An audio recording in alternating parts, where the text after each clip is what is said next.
Pregnancy में हमें बहुत ध्यान से रहना पड़ता है क्योंकि प्रेगनेंसी में जो हमारा इम्यूनिटी पावर होता है बहुत कम हो जाता है। क्योंकि जितना हमारा इम्यूनिटी पावर होता है वो सारा बेबी को प्रोटेक्ट करने में लग जाता है, तो इसलिए हमारे बॉडी में बहुत कम इम्यूनिटी रहता है।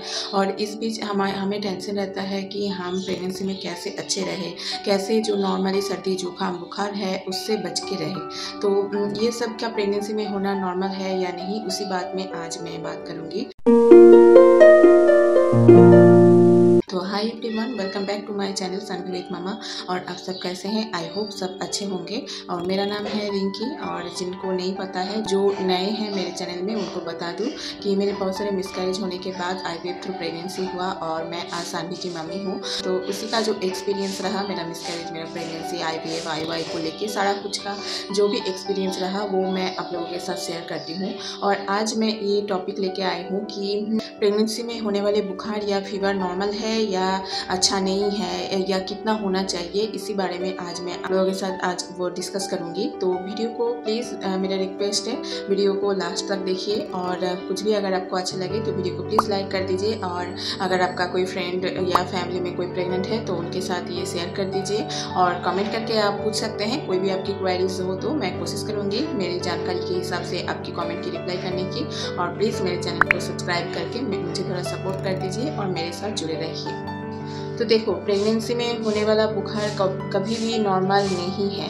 बहुत लोग सोचते हैं कि प्रेगनेंसी में बहुत से चेंजेस आते हैं हमारे शरीर में, तो थोड़ा बहुत अगर बुखार हो भी जाता है तो वो नॉर्मल है और इसके बारे में ज़्यादा सोचने की भी कोई ज़रूरत नहीं है। लेकिन ये बिल्कुल ही नॉर्मल नहीं है, ये बिल्कुल ही गलत है। ऐसा सोच बिल्कुल ही अच्छा नहीं है। प्रेगनेंसी में अगर आपकी बॉडी की टेम्परेचर 100 और 101 क्रॉस कर जाता है तो ये आपकी प्रेगनेंसी में बिल्कुल अच्छी बात नहीं है। और जल्दी से जल्दी आपको डॉक्टर के पास जाना चाहिए और उनका सलाह लेना चाहिए कि ऐसा मेरा बुखार है, मुझे क्या करना चाहिए। अगर कोई मेडिसिन प्रिस्क्राइब करते हैं तो आप जरूर वो मेडिसिन ले सकते हैं। अभी आते हैं और एक पॉइंट पे कि अगर आपको बुखार होता है तो आपको क्यों बुखार आने पे आपको ज़्यादा केयरफुल रहना चाहिए, तो ये आपको थोड़ा बता देती हूँ। प्रेगनेंसी में आपकी और आपकी जो बेबी है दोनों का ही नुकसान हो सकता है।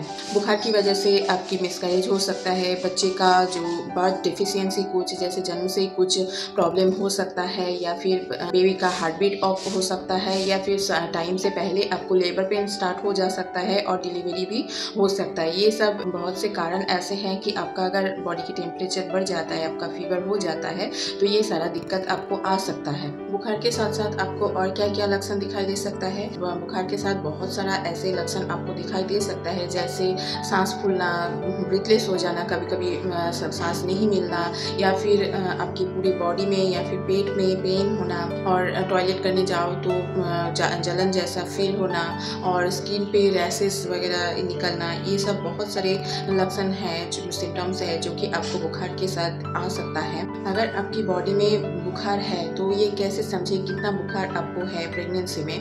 जो नॉर्मली जो इंसान है जो प्रेग्नेंट नहीं है उनके लिए वैसे नॉर्मली देखा जाए तो नॉर्मली 100 डिग्री फ़ारेनहाइट को नॉर्मल बोला जाता है। उससे ज़्यादा होता है तो फिर बोलते हैं कि बुखार है। लेकिन प्रेगनेंसी में ये ज़्यादा ही बुखार है, इसमें वो आपको ज़्यादा ही टेक केयर करने की ज़रूरत है और डॉक्टर की सलाह लेने की ज़रूरत है। कौन कौन की रीज़न की वजह से आपको बुखार आ सकता है? देखो, बहुत सारे ऐसे रीज़न होता है कि आपको उसकी वजह से बुखार आ सकता है। जैसे कि नॉर्मली जो हमें सर्दी खांसी होता है उसमें भी आपको बुखार आ सकता है। इसका जो लक्षण है आपका नाक बहना, नाक से पानी आना, गले में दर्द होना, या फिर खांसी होना।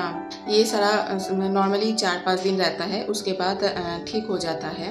फिर भी अगर 4-5 दिन में आपका ये बुखार खांसी नॉर्मली ठीक नहीं होता है तो आपको जल्दी से जल्दी डॉक्टर के पास जाके उनका सलाह लेना चाहिए कि ऐसा क्यों हो रहा है, क्यों मेरा अभी भी सर्दी जुकाम बुखार नहीं ठीक हो रहा है। या फिर आपको इन्फ्लुएंजा या फ्लू होना नॉर्मली होता है ना, इन्फ्लुएंजा या फ्लू टाइप का कुछ होता है तो उसमें आपको बुखार आ सकता है। और उसका लक्षण क्या है? उसमें आपको बुखार आएगा और उल्टी जैसा फील होगा और खांसी भी हो सकता है आपको इन्फ्लुएंजा और फ्लू में। अगर आपका प्रेगनेंसी में इन्फ्लुएंजा या फ्लू कुछ होता है तो फ्लू का टीका भी आपको लगाना पड़ सकता है और वो डॉक्टरी सलाह से आप ले सकते हो। प्रेगनेंसी में कभी भी ये आप लगवा सकते हो। यूरिनरी ट्रैक इन्फेक्शन की वजह से भी आपकी जो बुखार है वो आपका हो सकता है। इसमें क्या होता है, प्रेगनेंसी में ज़्यादा चांसेस रहता है आपकी यूरिन में इन्फेक्शन हो जा सकता है और उसकी वजह से भी आपका बुखार कभी कभी आता है। और इसमें क्या होता है, जैसे आप अगर टॉयलेट करने जाओ तो आपको जलन जैसा फील होता है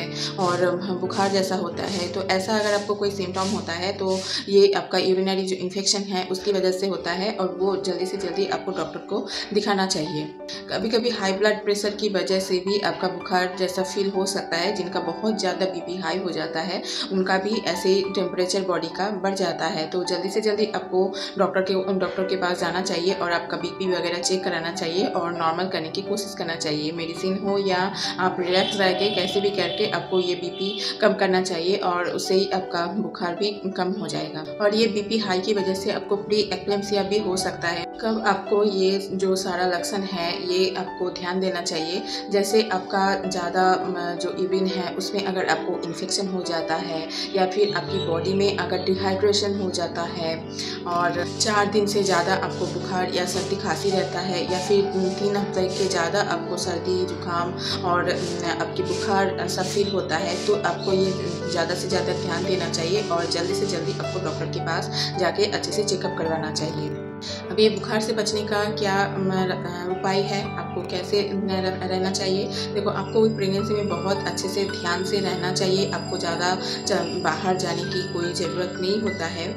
अगर कोई काम ना है तो बाहर ज़्यादा जाने की कोई ज़रूरत नहीं है, क्योंकि देखो इस टाइम जो प्रेगनेंसी में ना प्रेग्नेंट लेडी है उनका जो इम्यूनिटी पावर है वो बहुत कम होता है, क्योंकि सारा जो इम्यूनिटी पावर है वो पूरा बेबी को प्रोटेक्ट करने में ही रह जाता है। इसलिए जो भी चारों तरफ का इन्फेक्शन हो या फ्लू हो, कोई भी वो जो मदर है उसको अटैक करने में ज़्यादा अच्छे से सक्षम हो जाता है। इसलिए आप बहुत कमज़ोर रहते हो, आपकी शरीर बहुत कमज़ोर रहता है। तो इसलिए जो भी वायरस है या फिर बैक्टीरिया है वो आपके शरीर को अच्छे से अटैक कर सकता है। इसलिए आपको अगर फैमिली में या फिर बाहर किसी का सर्दी जुकाम बुखार है तो उनसे थोड़ा दूर रहने की कोशिश कीजिए। ऐसे हॉस्पिटल में इधर उधर हाथ ना लगाइए या फिर ज़्यादा हॉस्पिटल ना जाए। ज़्यादा भीड़, जहाँ भीड़ वगैरह रहता है, ज़्यादा भीड़ जैसे मार्केट वगैरह हो गया, उधर कम जाने की कोशिश कीजिए। ना जाए तो बहुत अच्छा है, अगर जाना भी पड़े तो कम जाने की कोशिश कीजिए। खुद को साफ सुथरा रखिए और बाहर ज़्यादा खान पान ना कीजिए तो अच्छा है। बाहर का खाना ऐसे भी प्रेगनेंसी में अच्छी बात नहीं है और इससे आपको जो इन्फेक्शन होने का भी ज़्यादा चांस रहता है।